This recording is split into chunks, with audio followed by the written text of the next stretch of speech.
Hello my darlings and welcome back to my channel. Today we are going to be talking about recommendations for fall atmospheric reads. It is that back to school time where I don't know about you all, but I get super into the dark academia sort of vibe. I also get really into very cozy, comfy, sometimes quirky and bizarre stories around this time. So I thought I would bring all of you some recommendations for that quirky, cozy, dark academia time of year. There will be another recommendations video coming out in October where we're going to talk about more spooky mystery vibes. So buckle up for that in the month of October. So we are going to start with the cozy vibes, the sort of it's September, the days start to get cooler, you start to crave the changing of the leaves and you want to drink hot tea again and you want to cozy up by a fire and start to get nice and warm with all of those feelings. My number one read for this sort of feeling is The Starless Sea by Erin Morgenstern. This is one of my favorite books of all time. It is beautifully written. We follow our main character, Zachary. He is studying in grad school and is just absolutely in love with literature. He goes to the library one day to sort of peruse the shelves and finds a strange book with no author. And it's a book of short stories. And he flips through the book and he reads through it, and one of the stories is exactly recounting an experience that he had when he was a child and no one else was around. And it was a magical, mysterious sort of moment that he had forgotten from his childhood. And all of a sudden, he is wrapped up into this world of trying to figure out who this author is, how they could have known about his childhood, and he gets wrapped into this beautiful, magical, mysterious world of the underground literature societies and even more. Basically, if you want that cozy study, you know, you want to sit in your study with stone walls and leather chairs, and you want to drink cognac and sit by the fire and read your literature, that is going to be this vibe. This book is incredible. I absolutely loved it. And also Erin Morgenstern's writing is just beautiful and flowery without being overdone or difficult to get through. So 100% would recommend this book. The next book that sits still in that cozy vibe, but it's maybe a little bit cooler, so you can choose to read it in September. This could also be a November read that's nice and chilly and cozy, is Night Circus by Erin Morgenstern again. Yes, we are an Erin Morgenstern fan club over here, but Night Circus follows two magicians who are pitted against each other in a competition. Neither of them knows who their opponent is. Neither of them knows how to win or what is qualified as winning in this competition. All they know is that they have been brought up knowing everything they can about magic for the one sole purpose of beating their opponent. We get pulled into this beautiful, magical area of the Night Circus, where these two magicians create the Night Circus in order to perform their magic and to show off their magician skills. It is wonderful. I have never felt so envious of a place as when I was reading this book. I just wanted the Night Circus to be real. It is magical and mysterious and chilling and bizarre and just wonderful. If you're looking for that cozy, quirky, strange sort of vibe, that is this story. My cats are literally playing on the floor right at my feet.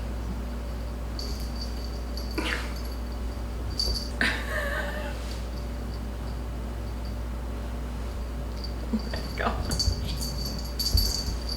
Anyway, the next book that I want to recommend is definitely in the sort of more bizarre realm. When I read this book, I thought it was so wonderful. It is sort of reminiscent of a story like The Hobbit, where it's an adventure. We follow along with these characters that we've never met before. They are bizarre, they are different beings, they live in a different world. It's complete fantasy of its utmost beauty. And that book is The City of Dreaming Books by Walter Mohr. So this is translated from German originally, and this book follows our main character who goes to the city of books. And this is an entire city where people focus on publishing and writing, and they have libraries on libraries on libraries. And the books are bizarre. They have poetry, they have normal books, but then they have books that will bite you, or books that are poisonous, or books that will put you to sleep with a sleeping draft, like all sorts of magical, mysterious books. And he goes to this city because he wants to see if he can find the author of the most spectacular story he has ever read. He goes and is swept up into this city, into this mystery. Basically, in trying to find the author for this story, he also meets a villain and is trapped under the City of Books, where there is a network of labyrinths of old, decaying, dead books. It's basically like a tomb for all of the books that nobody wants to see anymore. And not only are there books, but there are monsters, and there are creepy, scary, strange things in the depths, and he has to find his way out. It is wonderful, it is bizarre. In my particular edition, there are lovely little strange illustrations all over the place. It's just wonderful if you want something really different and very classic adventure story. All right, now we're going to swoop into the dark academia realm. There are so many books that people recommend for dark academia, and they can kind of overlap any genre. We have mystery, like classic murder mystery dark academia. We have fantasy dark academia. We have sci-fi dark academia. We have contemporary fiction dark academia. We have all sorts of stuff. And so today we're going to go through a bunch of different options. To start, we are going to go through some fantasy dark academia. The first recommendation on my list is The Name of the Wind by Patrick Rothfuss. So this is a high fantasy story. It is the first in a series, and it is your classic high fantasy story, sort of set in like the medieval ages. We've got horses and carts, we've got all of this different stuff, and we have, of course, magic. In this world, we follow this young boy who's brought up kind of on the streets. He has a lot of unfortunate things that happen to him in his early life, and he ends up going to school for magic. And in this magic school, you get very Oxford, Cambridge vibes and everything therein, except of course there's magic, and it is a fantasy story. There's the typical, work really hard, studious, diligent, academic setting with this wonderful spin on this mystery that he's trying to follow through his life. Additionally, our main character, Kvoth, he is recounting this story. So we meet him later in life in the beginning, and the rest of the story is him recounting the early part of his childhood to someone. So we get that forward and backward movement in the story, which I personally really love, where you can see where they are now and all you want to know is how they got to where they are, and you slowly close the gap. That's what's in this book. This is a perfect story to just gently ease you into the dark academia world, especially if you still want some high fantasy in there. Next, we have A Deadly Education by Naomi Novik. This, as you can tell by the title, is a classic dark academia fantasy story. Naomi Novik writes a story where we follow these students who are stuck in this school where their entire reason for being is to learn magic and to fight monsters, basically. And you go from year to year based on your skills in your classes, and also whether or not you can just survive being in the school. The school has tons of different monsters that just run through it, all of different levels, and basically you graduate if you can get through this massive fight with all of the worst monsters in the school, and ta-da, you've made it through. Congratulations, you survive and graduate. So classic fantasy with the monsters and the magic, and also a good little twist of dark academia in there. There's creepy libraries, there's bookcases where you don't want to spend too long by yourself in case something jumps out at you. Very, very good.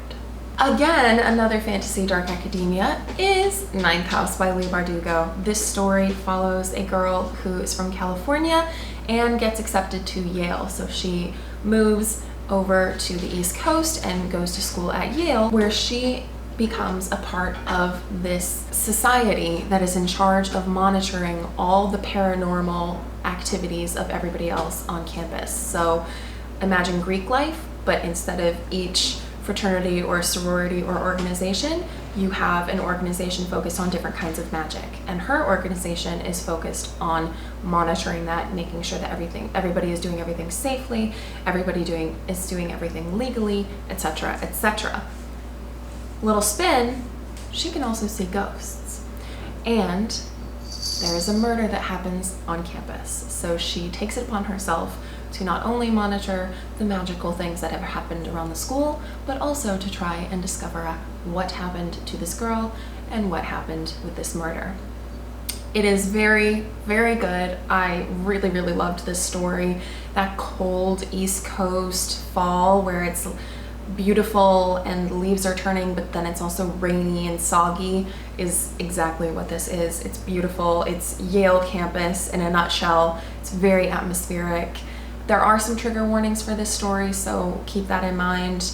You should probably check that out before you go into it. But absolutely, if you're looking for kind of like a fast-paced fantasy, mystery, dark academic all-in-one, this is the one to go for. Moving right along, we are going to talk about mystery dark academia, which I have 2 books to go to. Both of these books are sort of murder mystery enveloped in an academic setting, and they're just a whole lot of fun. So the first one is Truly Devious by Maureen Johnson. This is a YA mystery book about a girl who has grown up always wanting to join the FBI, and she gets into this very fancy high school boarding school in the northeast of the US and decides that her main project is going to be to try and solve a murder that happened on campus like 100 years ago. It's a classic historical murder that was never solved,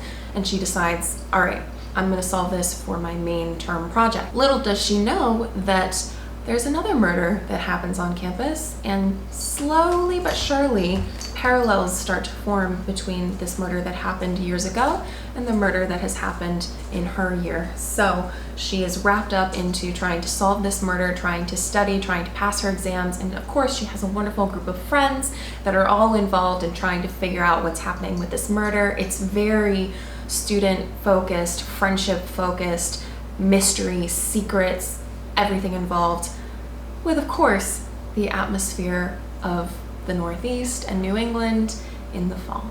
All right, the last book that I want to chat about is a book that I literally just finished last night.